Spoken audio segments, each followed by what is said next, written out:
आपको कि आज से कंप्रेसर का जो कंप्रेसर होता है इसका पंपिंग चेक कैसे किया जाता है। जो डिस्चार्ज वाली पाइप होती है मैं इसमें लगाऊंगा पिन वाल, ये पिन वाल लगाऊंगा।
अब मैं करूँगा इसको ठंडा, थोड़ी सी पानी लिया, थोड़ी सी गिलास में नमक में पानी लिया।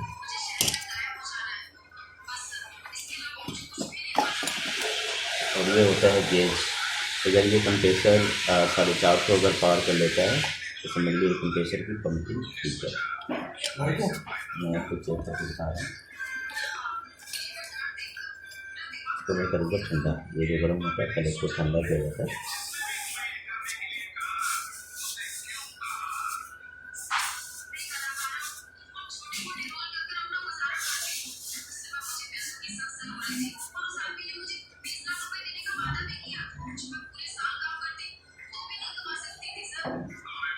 ये देखिए अभी ये ठंडा हो गया है।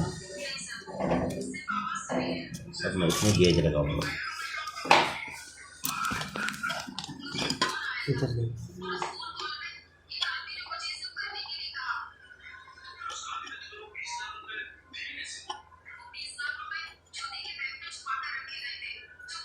अब फ्रिज को ऑन कर दीजिए।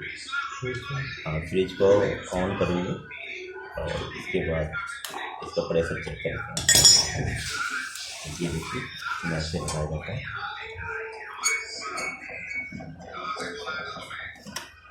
मतलब किया, अब यहाँ से हम चेक करेंगे प्रेशर। उम्मीद कर रहा हूँ कि आप सबको दिख रहा होगा।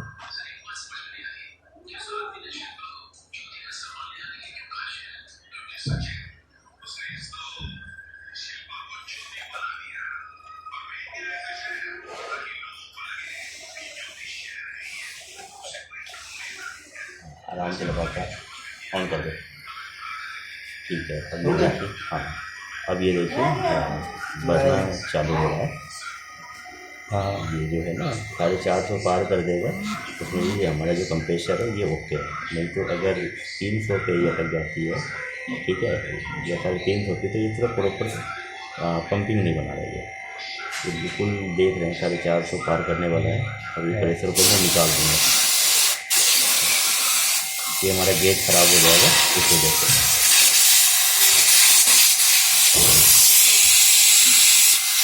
मैं दोबारा फिर एक बार आपको दिखाता हूँ।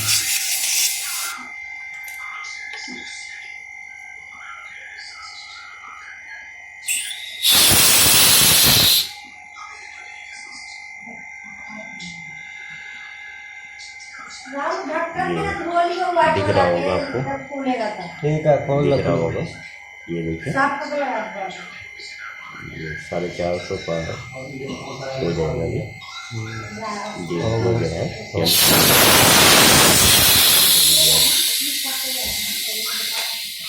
ठीक है, तो आप लोग समझ गए होंगे कि जो फ्रिज होता है उनके कंप्रेसर की पंपिंग कैसे चेक किया जाता है।